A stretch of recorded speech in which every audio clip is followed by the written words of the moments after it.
Hello friends, welcome to my channel everyday છાયા.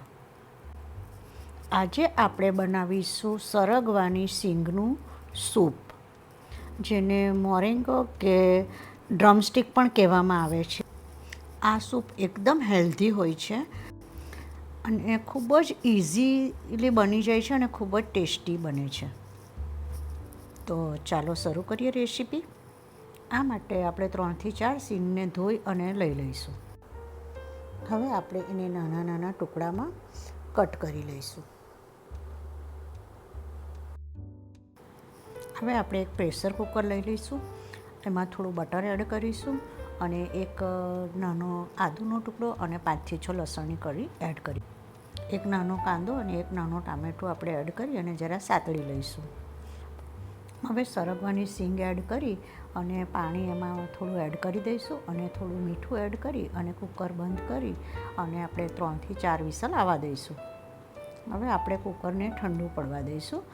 ઠંડુ થઈ જાય એટલે આપણે એને કુકરને ખોલી લઈશું. આપણી બધી જ વસ્તુઓ બરાબર બફાઈ ગઈ છે.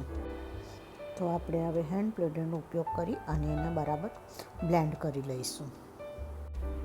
જો જરૂર જણાય તો આપણે એમાં થોડું પાણી એડ કરી અને હેન્ડ બ્લેન્ડરથી એને આપણે બ્લેન્ડ બરાબર કરી લઈશું. હવે આપણે ગાળણીની મદદથી એને બરાબર ગાળી લઈશું.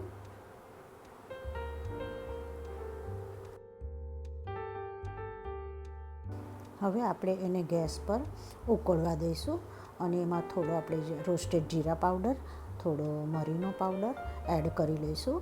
મીઠું તમારે ચાખી જોવાનું અને જો તમને ઓછું લાગે તો તમારે મીઠું એમાં એડ કરવાનું. હવે આપણે એમાં થોડા લીલા ધાણા ઉમેરીશું અને એક ઉભરો આવે એટલે આપણો સૂપ રેડી છે. તો રેડી છે સર્વ કરવા માટે આપણો સરગવાનો ઝટપટ બની જતો હેલ્ધી સૂપ.